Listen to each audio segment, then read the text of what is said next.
A video game console is only as good as its best game. It doesn't matter what specs the machine has, without the right games, it's just not going to be a big success. The Super Nintendo had a wealth of great titles, and arguably one of the best game libraries of any console that's ever launched. I could spend hours just listing off the great classic titles from this generation, but that's not what this video is about. In this video, we'll be taking a detailed look at the game that truly launched the Super Nintendo, a title that still holds up as one of the greatest 2D platformers. No, one of the greatest video games of all time. I'm talking about Super Mario World.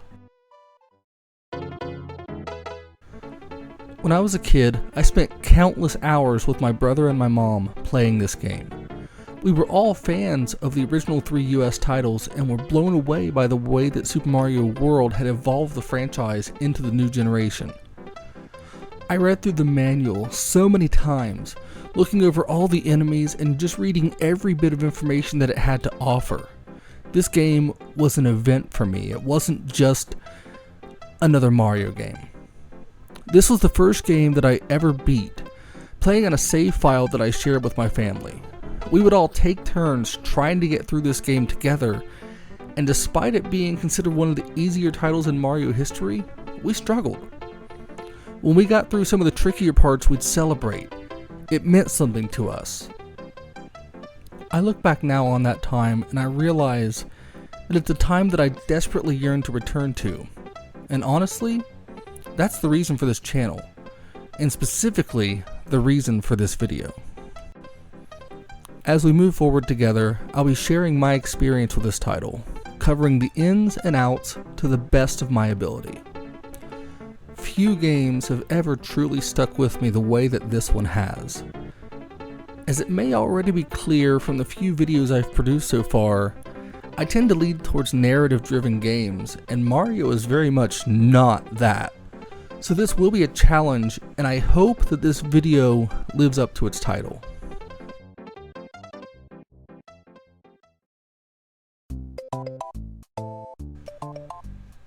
Officially titled Super Mario World Super Mario Bros. 4 in Japan, this was the culmination of all of Nintendo's experience and passion for the series up to this time, and they hit a home run in so many ways.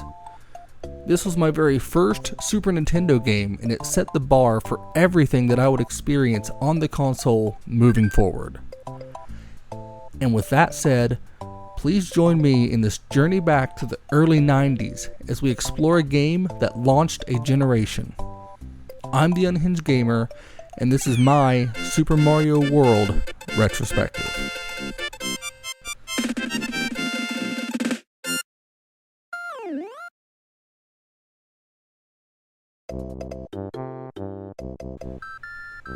By the end of the 80s, the 16-bit console generation was underway.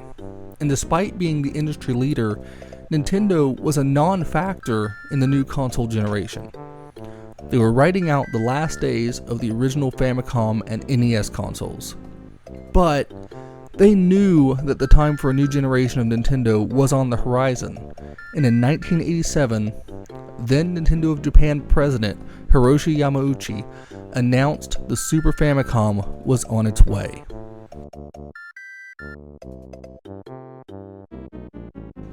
Now, they were late to the party, but Nintendo was still the juggernaut of the game industry, and many consumers waited and held out for a new console rather than jumping to the TurboGrafx-16 or the Mega Drive.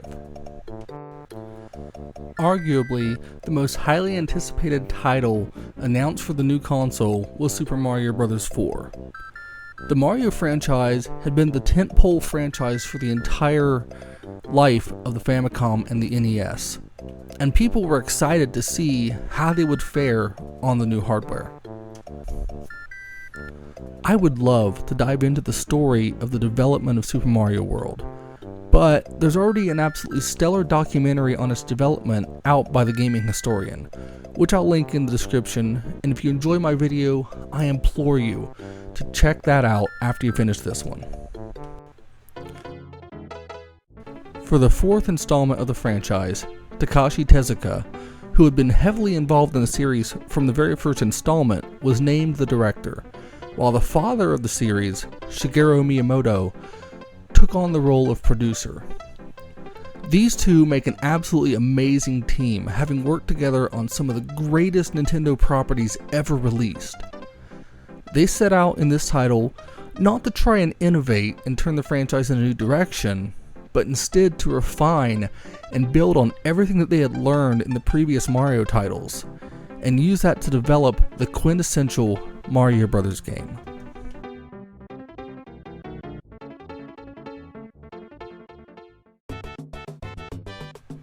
The worlds of the Mario series had grown in detail and depth over the years, starting with the simplistic worlds 1 through 8 in the first game, which were all separated by a castle level at the end of the world. In the first game, it felt like there was no real sense of space, just levels tossed together with loose design themes and increasing difficulty.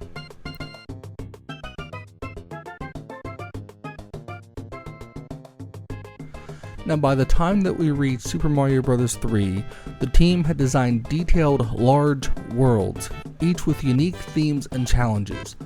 But where the worlds all felt like just one continuation of the same place in the first title, by the third installment, the worlds all felt disjointed from one another, as if it was actually 8 miniature Mario games just taped together. It felt in no way like an actual kingdom.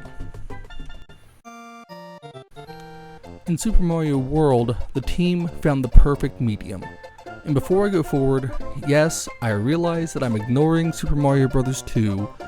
That's because Super Mario 2 has its own nightmare to uncover, and I just don't want to get into that right now. I'm aware that 2 in the US is not the same as in Japan, and the actual 2 was our Lost Levels here in the States, and our Mario 2 was a redesigned Doki Doki Panic. I get that. Just again, go to the Gaming Historian's channel for a video on that. I'll include it as well because he can explain it far better than I could ever hope to do. Anyways, the perfect medium. Each portion of the game world is still bookended with a castle and a boss battle. This time, just as in 3, you're taking on the Koopalings, but instead of each place being its own world, they are all part of a larger world, Dinosaur Land. You can travel relatively seamlessly throughout this entire land as you beat the levels, seeing how simple things like the Donut Plains can lead you into the cavernous Vanilla Dome, a land under a mountain. It feels like a real world where you can see how everything actually comes together. Now, another absolute staple of the series is the power-ups. This game takes a simplistic approach to power-ups. You can hold one at a time in addition to your active power. If you get hit, then the power-up will drop from the box for you to retrieve. Also, if you decide that you need to switch power-ups, you can simply hit the select button and the one that you're carrying will drop. And when you pick it up, it will equip and whatever you're currently using will go back into the inventory, allowing you to cycle through them at will in the levels in order to meet your needs for whatever challenges you're dealing with. There is, however, one entirely new inclusion to the entry. A power-up of sorts that transforms the way you play Mario games. Yoshi was imagined for Mario from the very beginning of the series, but console limitations didn't allow Miyamoto to see his dream come to fruition until Super Mario World. Yoshi hatches from eggs scattered throughout the world, and while riding Yoshi, you can use his tongue to swallow enemies, and his boots will allow you to land on spikes that would otherwise harm you, and you'll just bounce along safely. If you take a hit, you don't actually take any damage, but Yoshi takes off running without you, which actually gives you a chance to catch him and recover Yoshi. Now, if Yoshi swallows different colored Koopa shells, they will give him different powers as well. Spitting out a red shell will spew 3 fireballs. Holding onto a blue shell allows Yoshi to fly, and a yellow shell allows him to do a ground pound and hurt nearby enemies. This inclusion alone would be enough to add a ton of diversity to the game already. But to make things even crazier, there are also colored Yoshis. Each one gives you its primary shell-related power, regardless of what shell it eats. A blue Yoshi, for example, can fly with a red shell in its mouth, and then spit it out to shoot off the fireballs. Yoshi may be one of the most well-fleshed out additions to any video game up to that time.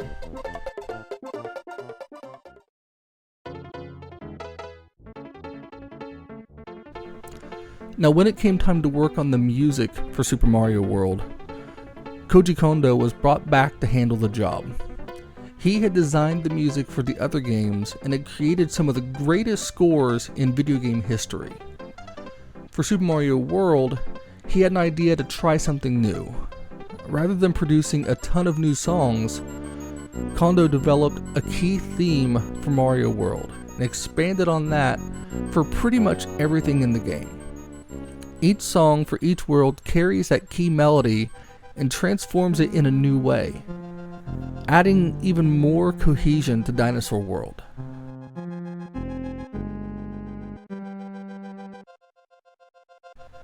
The music even transforms further if you mount Yoshi, as the drums will kick into whatever track is playing, and they fade out just as quickly if you leave Yoshi for any reason.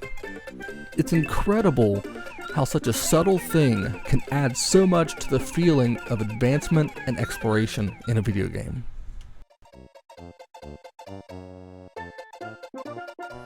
There's also a whole new slew of enemies. The Koopas of course return, as well as several others from the games previously, but it's Dinosaur Land, and as such, there's several dinosaurs to face. The roster of enemies is pretty diverse, but it's not overwhelming. As you progress, you feel the world growing more difficult to match your expanding skill, and the enemy placement in this game seems to be some of the most balanced of the entire series. But now that we've taken a broad look, let's dive in closer and look at the plot of the game.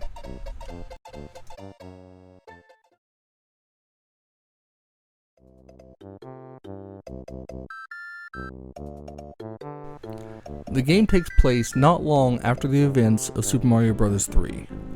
Mario, Luigi, and the princess go on a vacation to Dinosaur Land.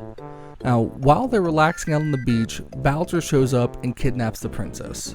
Mario and Luigi wake up to find her missing, and they search all over before running into a large egg that hatches out a dinosaur named Yoshi. This is the introduction of Yoshi to the series, and he has become one of Nintendo's most popular characters, getting his own spin-off games over the years. Anyways, Yoshi tells the plumbers about Bowser's plans, that he and the Koopalings have imprisoned all of his friends in eggs, just like the one that he hatched from. Mario and Luigi, of course, surmise that Bowser must be behind the disappearance of the princess as well. This is what leads to the beginning of the game. Mario and Luigi must traverse this strange world and defeat the Koopalings as they search for Bowser so that they can rescue the princess yet again. As you can tell, I realized that even by this time, Mario rescuing the princess was a played out story. It's one that they've ran with even up to the most recent entries in the franchise. But there's a reason that they always seem to go back to it. This is a lighthearted franchise. The story is almost unnecessary. These games are built entirely around the gameplay, and this game has arguably the very best gameplay of any of the 2D Mario games. Mario's controls here feel natural. Nothing too tight, he doesn't just stop immediately if he has momentum. But he's also not on a slip and slide either.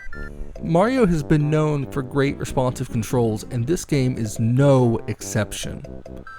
The level design here is a level above anything previously produced by Nintendo. There's secrets all around, various ways to traverse the levels, and a short but extremely useful list of power-ups to keep the gameplay fresh. In short, This is a game that you can pick up and play and get your hands on quickly. There's not a lot of work here to get used to the controls or figure out what to do. Your accomplishments feel earned because the balance of difficulty here and the fun factor, as well as a variety of ways that you can traverse the world. I mean, this game in a lot of ways I would say is flawless. And with that said, let's jump into the gameplay.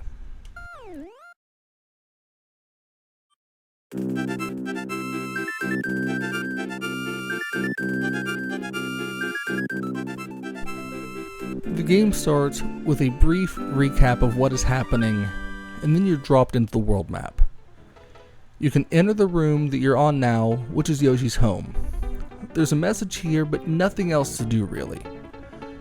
What you can do is you can either go to the right and take on Yoshi's Island 2, or head left to level 1. The cool thing here is that level 1 is entirely optional. Right out of the gates, you've got choices to make that can impact your entire playthrough heavily. And we're going to start with level 1. This level gives you a good look at what the game has to offer. There's dinosaurs right from the start, as well as some returning enemies. They've all been given a 16-bit overhaul, and the sprites here are bold and vibrant. This level looks a lot like the opening sequence you see before the start of the game, and it does a great job of setting the tone for everything that's to come. Once you beat the first level, you'll understand why it can have such massive consequences on your playthrough. Beating that level leads you to the first hidden, or in this case, not so hidden level in the game. It's a small room that you traverse before getting to unlock the yellow blocks. So, let's talk briefly about the color blocks. These blocks were designed as a sort of difficulty adjustment. You can beat this game without unlocking any of these. Now there are 4 switches: yellow, blue, red, and green. Yellow blocks will drop a mushroom every time. The green blocks drop a leaf. Now red and blue don't drop anything, but they're all placed throughout the world, often in places that become a lot easier just by having the blocks there. So while they aren't necessary, they are extremely useful, especially if you want to uncover even more secrets in the game.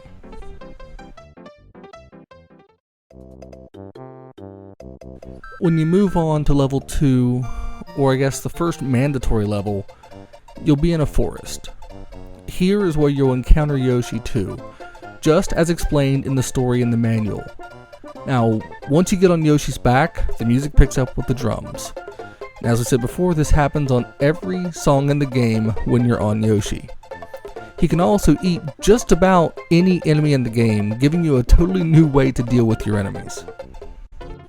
The following level gives you an immediate example of the usefulness of the hidden blocks, as there's a large empty area that is now filled in by yellow blocks, turning what could have been an obstacle into just a safe place to land.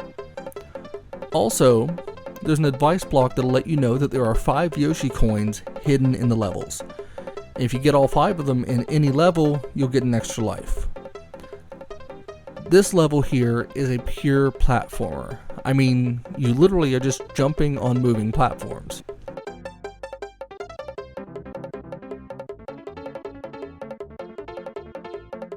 From there, you'll move on to an area that's completely flooded out.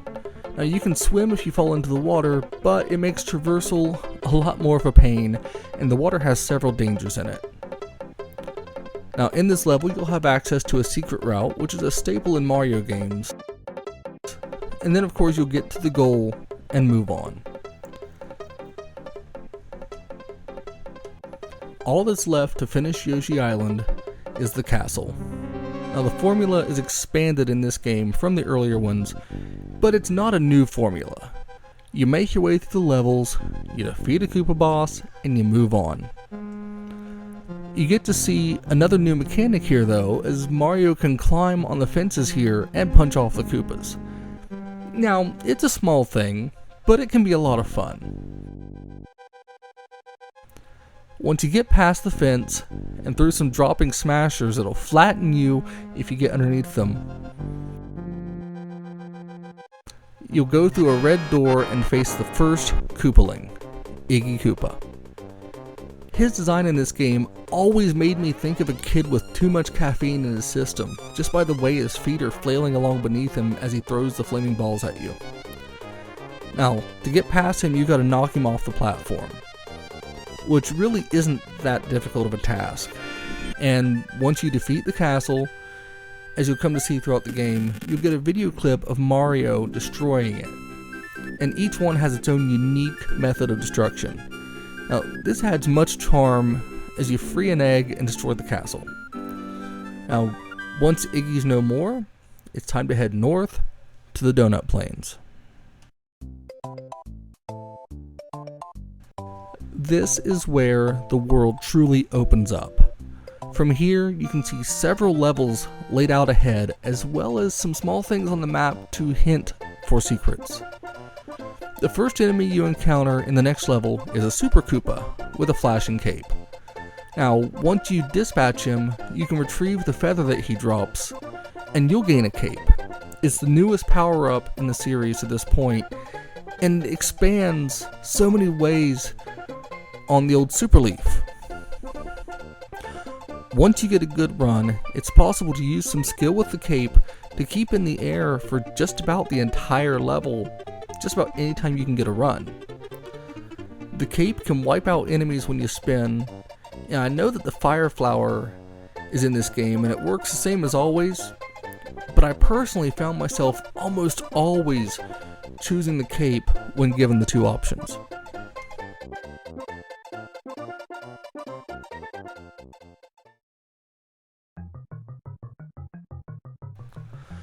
Now, the next level in the standard direction is a scrolling cave level. The music is an iteration on the same title as the others, and it has a familiar feel as levels in previous games. This level is not too difficult, and the slow pacing gives you a chance to really take in your surroundings here.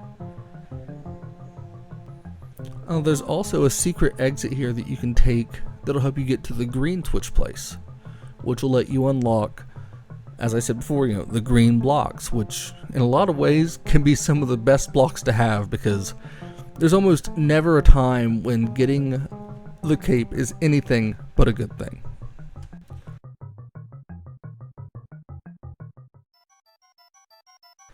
Now we make our way to our first ghost house.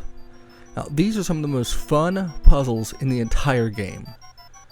The ghosts as enemies offer a unique challenge from all the other levels. There's no real killing the ghosts, and most of them will hide their faces when you look at them, choosing only to attack when your back is turned. The first ghost house is pretty simple and will help you get familiarized with them as you move forward through the game. After this, you head back into the forest. This level has some more challenges with different platforms, but you can snag a blue shell early on and help jump past a big chunk of this level. Although it is definitely a fun one that's worth going back through, even if you do choose to take that little shortcut. After that, there's just one level left outside the forest before we reach the second castle. A level that has plenty of Goombas and some other new Hammer Brothers riding around on flying blocks. It's a simple but fun Mario level, though I absolutely love the remodel of the Goombas here. The rounded bodies and the exaggerated expressions have always amused me. Plus, they don't smash into mush when you jump on them anymore. Now, before we move to the castle, let's go back and check out the underwater level that you can unlock from the beginning of the Donut Plains. It's a really cleverly designed map. There's a sleepy Rip Van fish that will chase you if you get close enough to wake him, in addition to the other more basic fish enemies and the underwater typical Mario fare.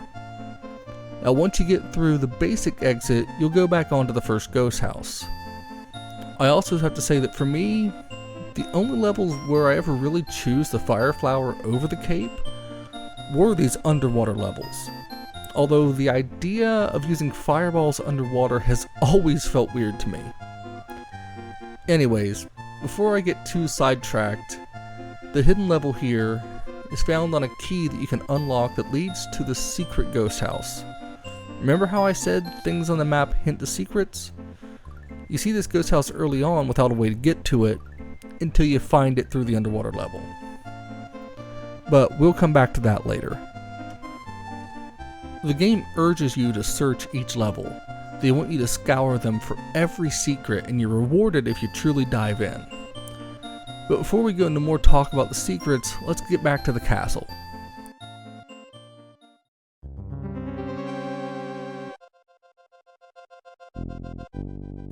This castle is a bit more difficult than the first, but again, it's really there as a test of what you've learned so far.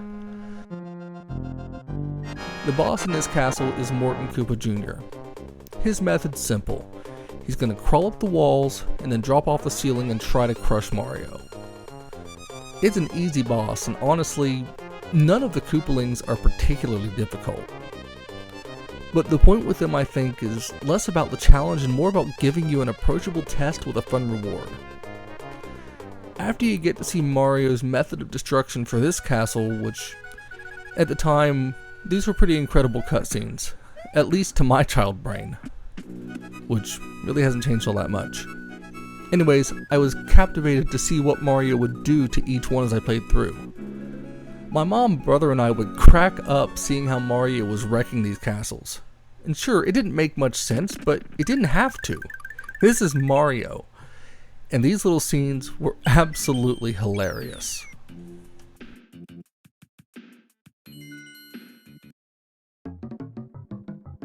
The first level in the Vanilla Dome is what you would expect from an underground level.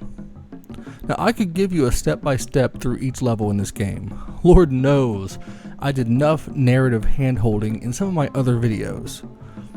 But all that you really need to know is that the difficulty here is still in a more novice level. The team was careful to make this game approachable to all players. There's going to be enough going on to keep things interesting for the experienced players, but approachable enough that even in the third zone, a new player will feel comfortable and accomplished as they get through the levels. Now, this first one has two exits, the standard to the right, and then a secret path that'll lead you up the left side of the Vanilla Dome. To the right is a flooded level where you unfortunately have to leave Yoshi behind in order to progress. There's a bit of exploration to do here, which has a secret exit that takes you to the red switch place, letting you unlock even more blocks. Now, once you've done that and you finish the traditional exit, you move on up to the Vanilla Dome Ghost House.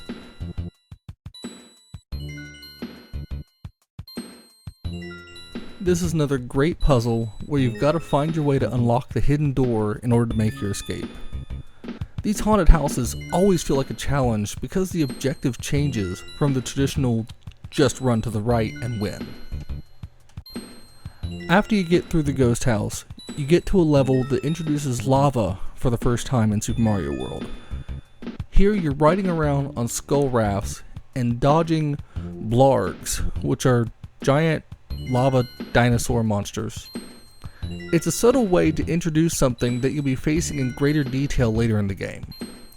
The rest of this route through the Vanilla Dome does become more linear, which is a good change as you're still relatively early in the game. This is a great place to hone your skills. The following level feels more like a level from the first Mario than any other in this entry. Moving over the platforms at night, dodging bullet bills and facing Koopas. Classic Mario stuff. As many new changes as the game introduces, it's levels like this that are perfect to give the nostalgic feeling of the original games.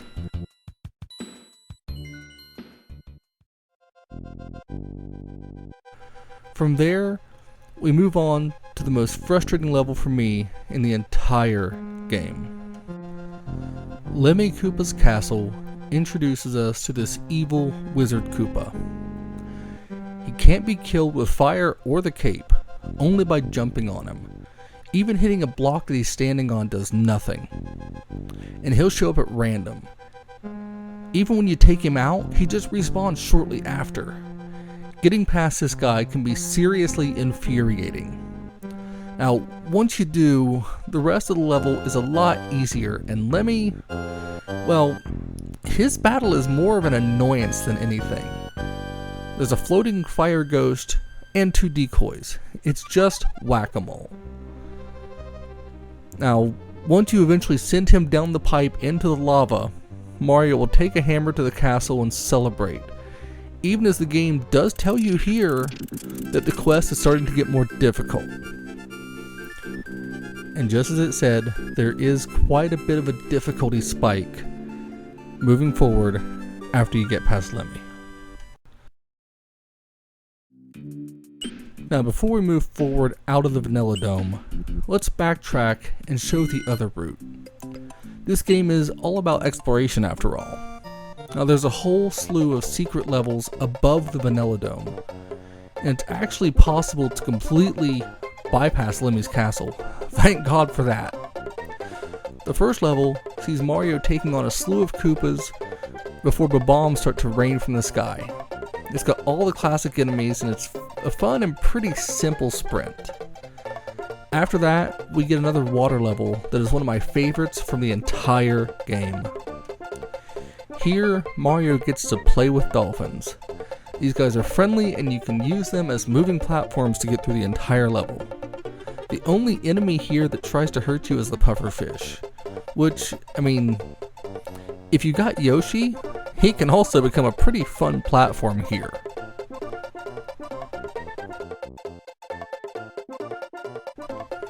I didn't mention it before, but if you hit the moving post on each goal, you get points. Get 100 points and you get a bonus stage where you can rack up extra lives. Now, I know this is just a small thing, but it is a fun way to keep the game going and encourage more exploration by stockpiling lives so that you can be a little more reckless as you play through the game.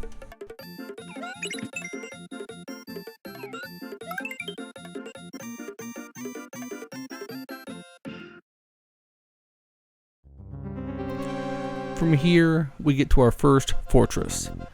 It's an underwater level, and it's a true skill check. Probably the first true hard check of your skills in the game. Here you've got skeleton fish, thwomps, and skeleton Koopas all over. And it takes a pretty good understanding of the underwater controls to traverse this maze of a fortress.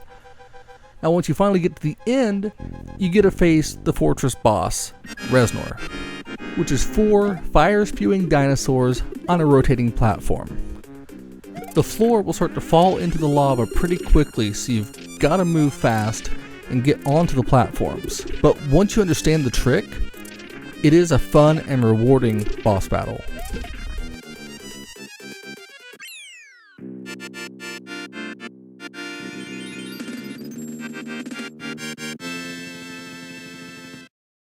After the fortress falls, you unlock Butter Bridge, which is hidden up to this point. There's 2 levels on the bridge before you can get to the castle. The first is a platformer with many moving small platforms to jump on. It's a dangerous level, but the game is getting harder from here on out. With the growing challenges and being a hidden stage, this one is geared towards players who know how to unlock these areas.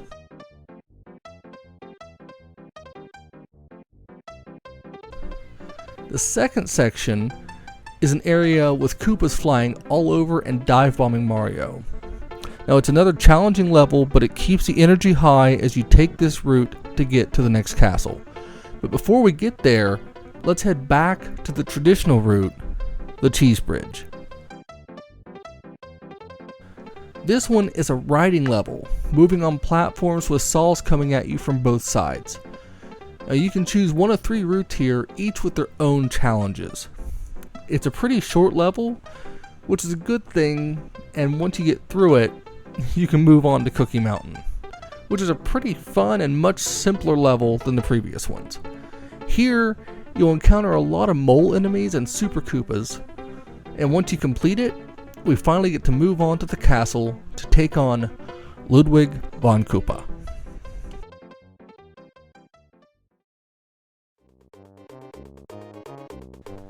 this castle may be my favorite in the entire game. The lava lining on the walls gives it a unique feel, and getting through the spike balls in the beginning followed by a lowering ceiling in the next room keeps you on edge as you progress. Now after you move on, you'll head up cages, leaping and climbing while you're trying to knock off Koopas as you work your way up to the top. Once you eventually get there, you'll find the red door that leads to Ludwig. This is the most unique Koopaling battle in the entire game, and it's the only one that doesn't repeat. Now as you're going against him, you have to dodge fireballs and a spinning Ludwig.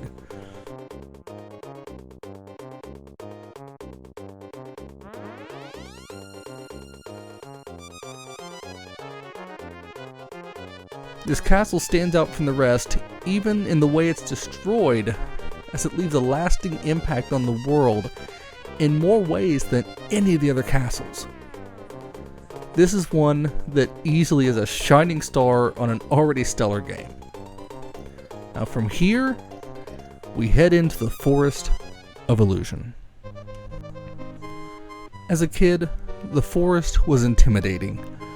I remember getting through the first level and a few more before realizing that this entire area is a massive puzzle. The levels here all offer more challenge than the previous ones, introducing new enemies, and this, I think, is the area where the game really hits its stride. The Forest of Illusion is where Mario really has to understand the purpose of the game. It's about discovery. Just getting to the finish line is not enough here. You'll quickly find yourself at a wall if you aren't looking for every possible secret route. When I was a kid, I remember my mom and brother brainstorming with me on these levels. We'd all three be watching the screen looking for anything that would stand out. Any little thing that could just pop out that might help us to figure out the secrets so we could get out of this damn forest.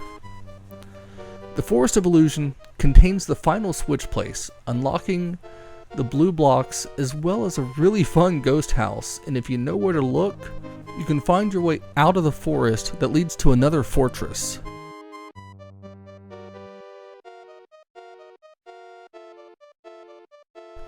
That fortress will allow you to get back onto Star Road. Now, the levels here even feel like they move at a slower pace than anything previously, which just further goes along with that idea that the design of the game is to encourage you to look around rather than rush through. Once you've uncovered the secrets of the forest, you can take on Roy's Castle. It's one of the first truly challenging castles, riding a moving conveyor of blocks. And unlike anything else that moves that you stand on in this game, you have to keep walking along or you're going to fall as they just move right out from under you. This thing moves and wanders around, making you stay on your toes before leading to more platforms to jump on en route to the red door of the castle. And when you finally get there, it's just Morton all over. Except this time, they added one big difference. The walls are slowly closing in. Now that addition does add a bit of tension, but being a virtual do-over of another castle boss is a little bit of a letdown. And sadly, the rest of the Koopaling battles will feel the same way.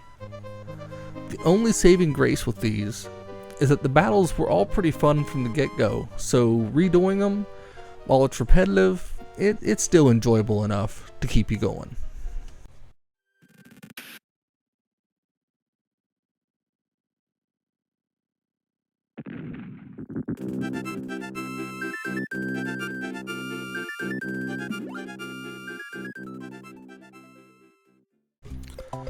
Now we're on to Chocolate Island, and the first enemy that you face here is actually a dinosaur, thankfully reminding us that this is Dinosaur Land. You'll encounter more dinos here than at any other point in the game. The levels here offer a moderate challenge, but if you've gotten to this point, you should be more than capable of overcoming everything thrown at you. Now before I get too far ahead, I realize that I've gotten less detailed about the levels as we've gone, but that's by design. The early levels here help you to understand a lot of what you'll face later on. So once you've gotten through the first sections, you really shouldn't need much hand-holding. This is probably the easiest Mario to beat of any game in the series. And from here, I think it makes more sense to talk about the worlds themselves as opposed to breaking down the levels. Although, there is one particular level on Chocolate Island worth bringing up. It's not the only secret hiding level here, but it holds the neatest method to find the secret. This level changes from zone to zone based on the amount of coins that you've picked up and how much time that you've spent so far in the level. The standard victory doesn't land you much, but if you manage to get through it in the right time with the right amount of coins, you'll uncover another secret level that takes you into Bowser's Land, letting you go through a secret level there that's really not too difficult, more of a reward for finding this shortcut. This hidden level has a lot of charging chucks launching footballs, but otherwise it's a pretty straightforward Mario Cave level. Getting through it lets you essentially bypass most of Chocolate Island if you choose.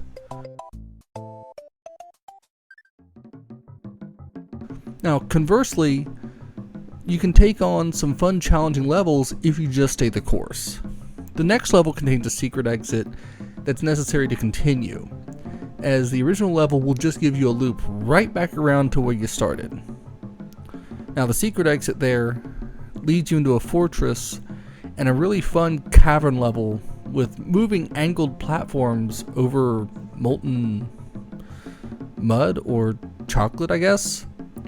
The Chocolate Island levels are a lot of fun and may be some of the most challenging basic levels in the game, which, as I said, they're only a moderate challenge, but it does a good job of getting you prepared for the final world.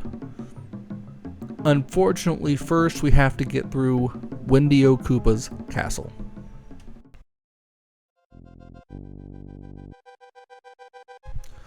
This castle can be a real challenge, with moving saw blades and death spikes that slam down from the ceiling as you progress. You have to be careful on your timing in this castle or you're not going to get far. Now, as for the Wendy-O boss fight, this is Lemmy all over again, but more difficult as there's 2 moving fire ghosts this time. Now it's tricky because if she comes up away from you, there's almost no time to get over to her, just like there really isn't with Lemmy. So you just have to kind of wait on her to emerge near you so that you can jump on her. Now once you've sent Wendy to her doom, you've only got one thing left blocking your path: the sunken ghost ship.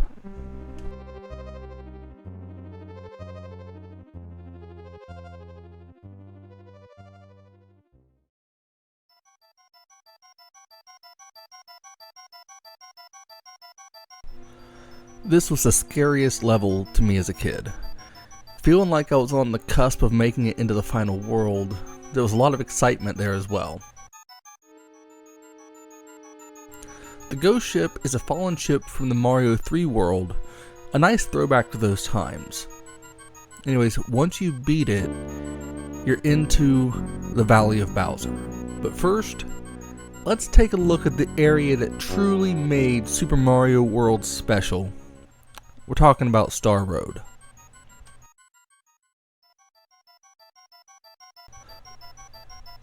Back in the Donut Plains, I mentioned a secret ghost house. Getting to that ghost house through the secret water level can lead to 2 things.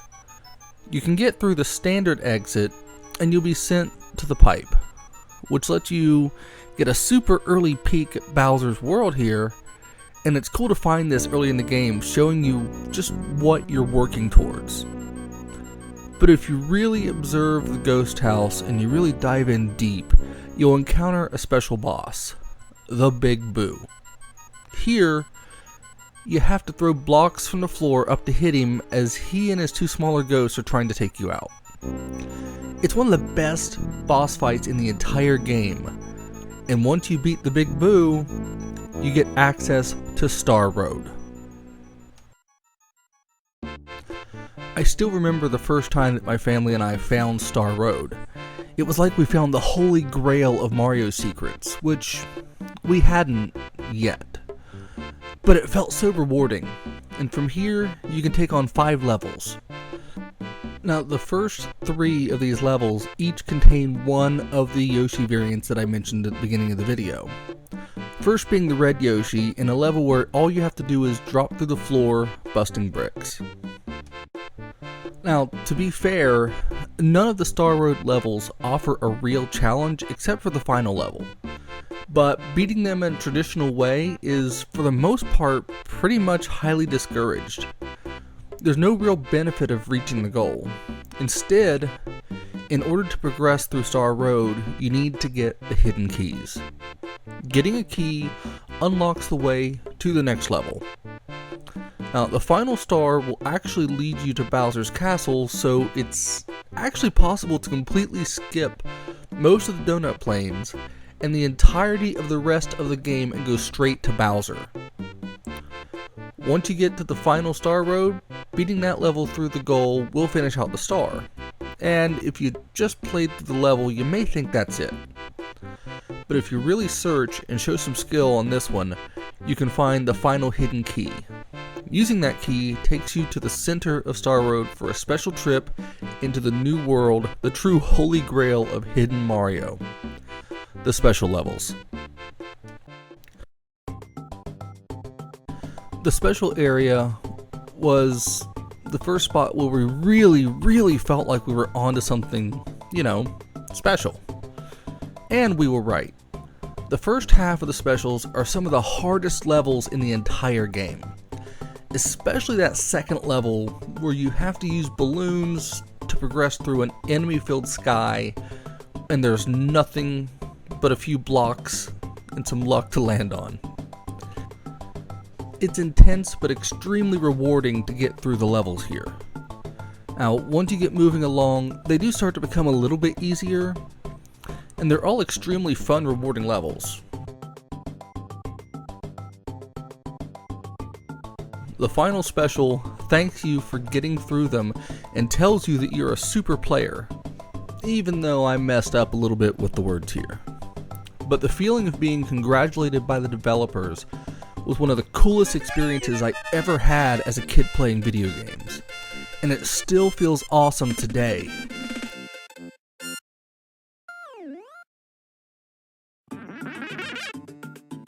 Once you beat the special levels, the world changes to reflect your victory, and the Koopas get a new skin that kind of makes them terrifying. Swollen Mario-headed monsters.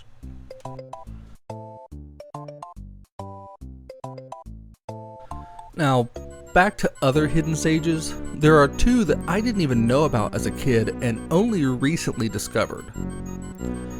Back in the first ghost house on Donut Plains, it's possible to head up the left side of the screen and then run along for a secret exit that I had no idea existed.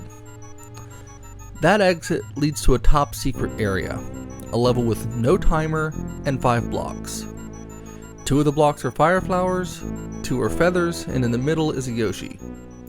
Seeing this was so insane to me, I never even thought about looking in that ghost house for a secret. The other is the cheese bridge.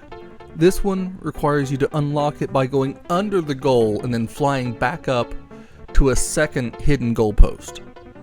Now, it's possible to get there using Yoshi and abandoning your friend to his fate, or you can use the cape. Now, I spent forever working on this method, trying over and over to reach it, and usually missing only by tiny bits. But eventually, I managed to make the dive work, coming up out under the goal and making it just barely to the second. Now this lowers a rope into the sea and lets you go into one of the most challenging underwater levels that I've ever played.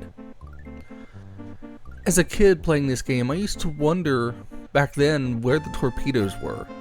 And now that I found them, well, there's plenty of them. They're all in this one level, and this level is unforgiving.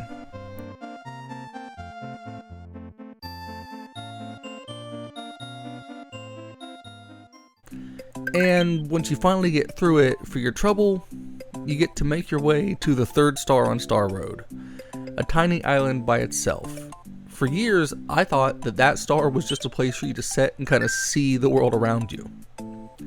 Now, it's not the most rewarding secret, but it was really cool to finally uncover this final secret that I never even knew was in the game.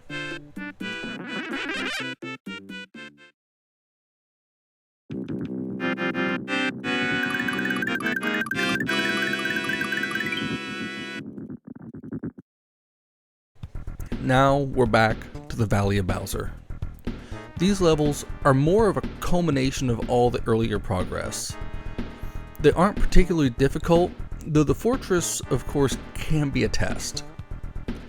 The second level, which has the secret to get to the fortress, requires timing to get through the raising and lowering floor. It can be a bit tricky, so you have to look ahead and plot your course carefully.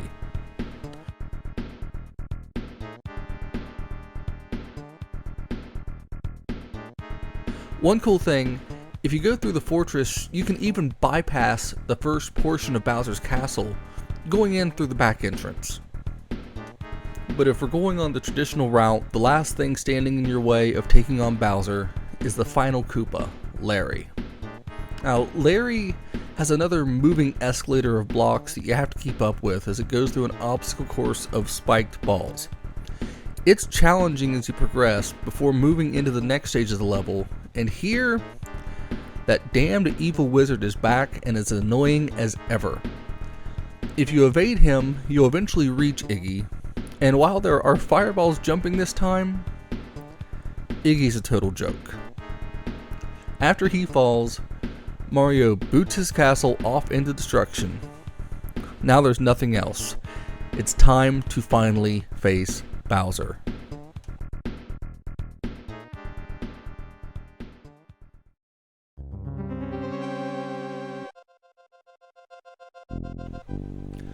Bowser's Castle is easily the best level in the entire game.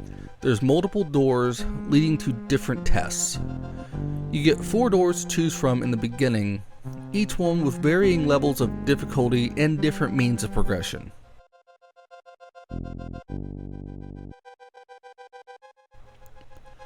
Now, once you eventually get through them, you run down the hall to choose between doors 5, 6, 7, and 8.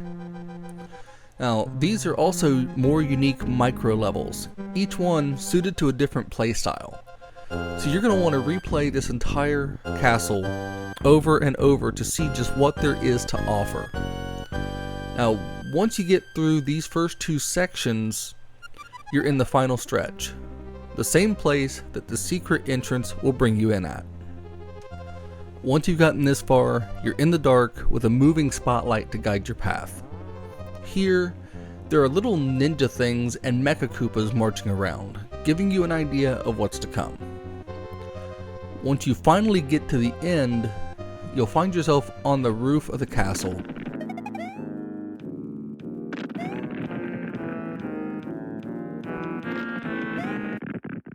And here comes Bowser in grand fashion. Now he's got the princess with him, and he is bent on destroying Mario once and for all by tossing toy Mecha Koopas down at Mario while he flies above menacingly. Here, you have to hit the Koopas and throw them into the air at Bowser to hit him as he's flying around overhead. Once you hit him twice, the level changes to the next stage, and there are 3 of these. Fire starts raining down to signal the next level, and the princess will toss a mushroom down to aid you.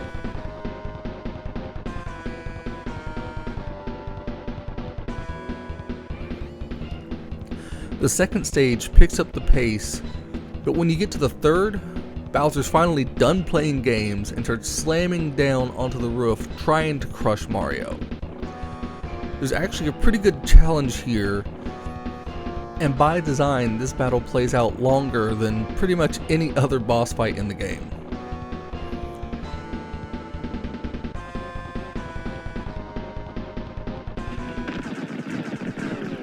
But eventually, Mario can overcome Bowser, and the princess is freed.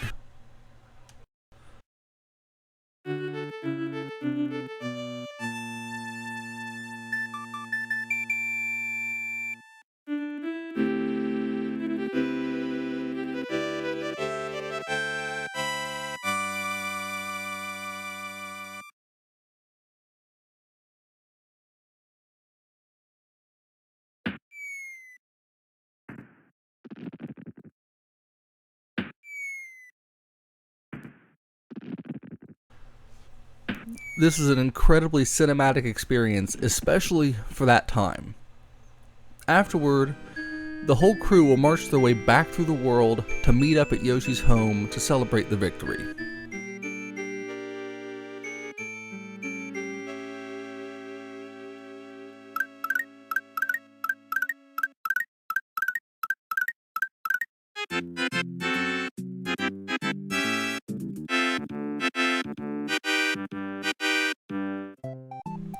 From there, we get the full end credits, showing us all of the enemies throughout the entire game.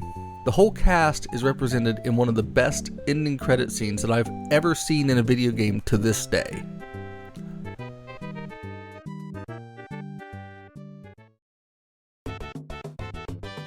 Super Mario World is a masterpiece, and it was a milestone for Nintendo.